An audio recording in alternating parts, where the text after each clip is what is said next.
leaked draft of the Supreme Court decision regarding the overturning of Roe v. Wade immediately sent people thinking, what kind of horrible slippery slope could we be on at this point? Well, unfortunately, we didn't have to wait long because we're already seeing the slippery slope emerge. Joining me to talk about this, our good friend Heather Digby Parton from Salon.com. And Heather, oh my God, in just the last, 8, 9, maybe even 10 days at this point, we have already seen these Republicans kick it into high gear because they feel like they've essentially been given a green light to go after not just pregnancy and abortion, but just all of women's health right now. And this is a truly terrifying slope. Again, in just a week, we've already seen this start to develop. It's terrifying.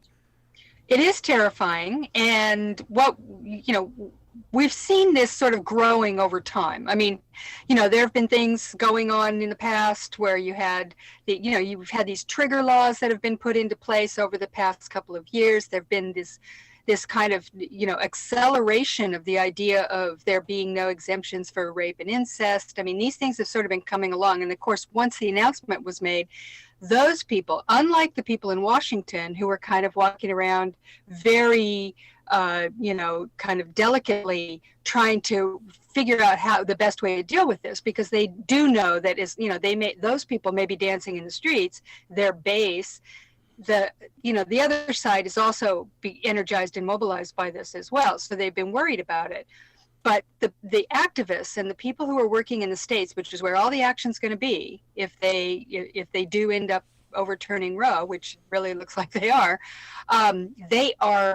absolutely excited. I mean, you had things like in Louisiana, they immediately set out to pass a new law that would make abortion homicide. And theoretically, anyway, at least from the way it looks, that this could also target the woman who, has the abortion. I mean, there are laws, there's talk of trying to find some way to keep women from crossing state lines if they're pregnant, which would somehow require some sort of tracking of women, because how else would you do such a thing? And this is just going on and on. There's an awful lot of it, and it just exploded from the minute that the leak was revealed. And you can see exactly. Meanwhile, the Republicans, you've got Sean Hannity saying last night on his show, these people are hysterical, nothing's going to change. And you're just, I mean, well, it tells you that they're nervous about it, right? But the fact that he would even say that to his own audience, which, that's where they all gather, right? This is where all the anti-abortion people are. And the fact that he would say that, I found very interesting. I mean, they are very nervous about this. They're very cautious about this. And there is a split within the Republican coalition on this. That's a lot of the people who have to run statewide and are worried about the election coming up in 2022, in November. I mean, they are concerned about this because they know that it's going to be a problem. So it's been very interesting to watch this happen.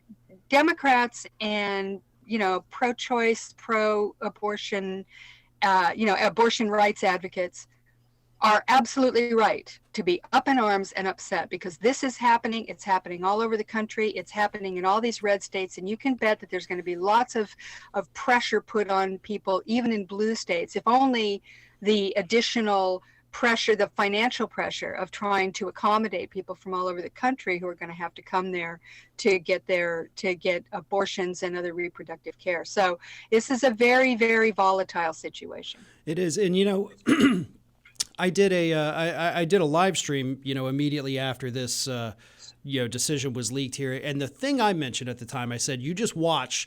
The first thing they're going to come after is making it illegal for a woman to leave the state to go to a different area to get an abortion. And of course, we've already seen, even before this leak, we saw inklings of that, like in Texas, right? Texas is an area where they had said, well, what if now women just go north of the border and try to do this? Okay, well, we'll work on that. And now they want to, put a woman to death in Texas. That is the new proposed legislation. Like, we'll kill you if you get an abortion. They want to get the death penalty for that. They're so pro-life, as the tweet said, they're so pro-life, they'll kill you for it.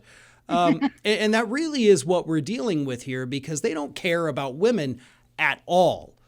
All they pretend, of course, to care about is a fetus, or even based on these abortion bans, a cluster of dividing cells is what they pretend to care about. Of course, if they cared, they'd be offering prenatal care. They'd be offering, free ultrasounds and sonograms and all of these things to actually help women who are pregnant. But no, they're not doing anything other than saying, we don't care if you were raped. It's an opportunity. One Republican told us it's an opportunity if you're raped and get pregnant from it. There's no reasoning with these people at all. I mean, they have totally gone off the deep end on this. So I don't even know how we have real conversations about it when they're clearly not willing to listen and rationalize things like rape as an opportunity. There's no talking to that.